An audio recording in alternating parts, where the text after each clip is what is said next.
तारा बहनी के गाड़ी में गधा के आरी पे लो। वाह बहुत अच्छा।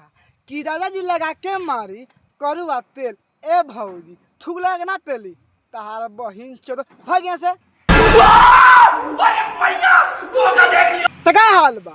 आज हम फिर से प्लाई करे बानी भोजपुरी गाना के आ भोजपुरी गाना के प्लाई करबे करेले भाई। आज के वीडियो बहुत गाना फार बा, ऐसे कहल चाहते हैं कि वीडियो के पूरा देखम बहुत मजा।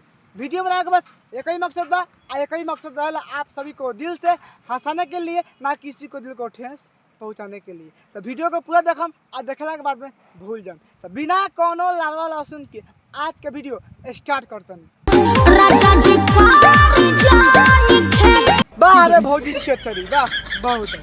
तहा भता खेल करता ना खेल करता तहार बहिन चोद अपने मरवाए खातिर छह फटाइल बारू आ कहत खेल। देखो भाई लोगन हम तो इनके बता देनू तो भौजी करुआ तेल लगा के ऐसे कहती है मारे खातिर कहीं चूड़ी पहने खातिर। अगर ऑडियो गाना सुनब तो मन करी भौजी के पहले खातिर, अगर वीडियो देखब तो चूड़ी के बात होता। कौन बात ना हम तो भौजी के कस के पहलब, चूड़ी के बात होके चाहे पहले के बात होके।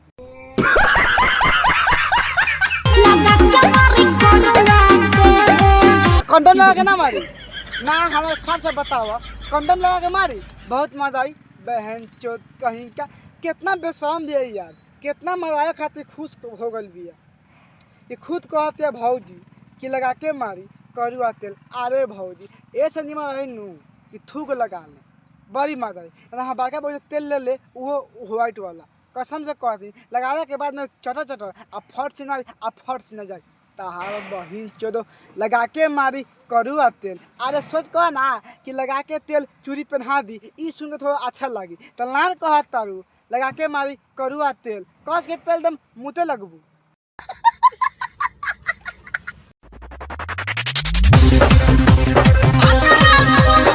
अरे सार बुढ़ छुछुनो वाह बहुत अच्छा।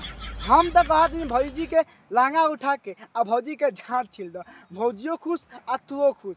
ताहार बहिन चोदो देखता कैसे सुगरावता ए भैया लाड़ चटब समझ रहे हो समझ रहे हो। सुरम सैया माजा बेरा बेरा लूटीला हाथ तोर बहिन चोदो का कहतारू कि ससुर में सैया माजा बेरे बेर लूटेला।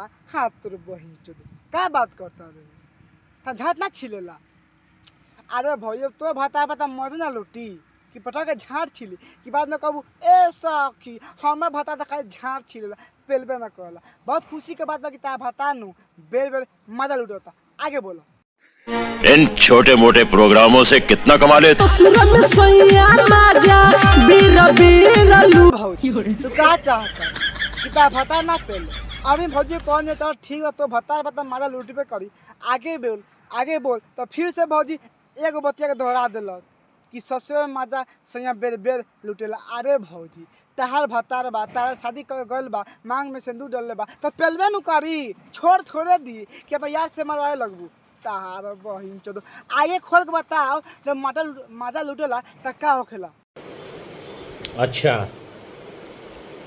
ठीक है। रठोड़ी पमुड़ी धोकी का कहतारू कि हम ढोरी पर मुड़ी धर के ए भौजी तारे कहे के मतलब का बा ना तार बहन चमक साफ साफ बतावा का कहे चाहता है कि तार ढोरी पर मुड़ी धर के का करेला पेल देवेला का। तारा बहनी के झाड़ छिलो फिर से कहता एक बार औरी कि ढोरी पर मुड़ी धर के का करेला। गजब बेइज्जती है। ढोड़ी पमुड़ी धोकी हमर भतरा सुतेला। अब सुनो भाई लोग कि हम मूड़ी पर धा के भातरा सुतेला। अब बोला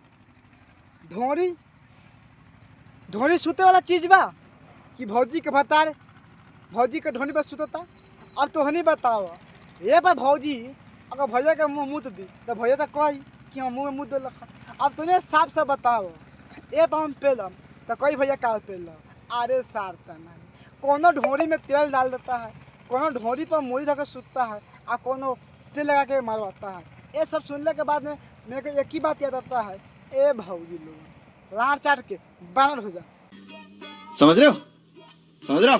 ढोड़ी पमुड़ी धोकी हमर भतरा सुतेला। पटवा के ना पेल देवेला तारा बहनी के गाड़ी में कमंडल पेलो सुन तारा कि हमार ढोरी पर धक के भातारा मुड़ी सुतेला हाँ तोर बहिन चोदो ए भौजी का तारा भतारा के सिरानी नहीं खे कि तारा ढोरी पर मुड़ी धक के सुतेला एकनी के भाई बकचोदी सुन के तो हमार झाट लाल हो जाला यार हमार समझ में ना लगी पेली कि चाटी हम ए भौजी जा तो भतार बा एक बार मुँह तो दिए सारा सुतबे ना करी तो बस भाई आज के वीडियो यहीं पर है वीडियो अच्छा लगे तो लाइक करम आ वीडियो के शेयर कर देम तो भाई लोगन कैसे ना रखो कमेंट में बताएं तो फिर से मिलते हैं नेक्स्ट वीडियो में जब तक के लिए जय हिंद जय भारत।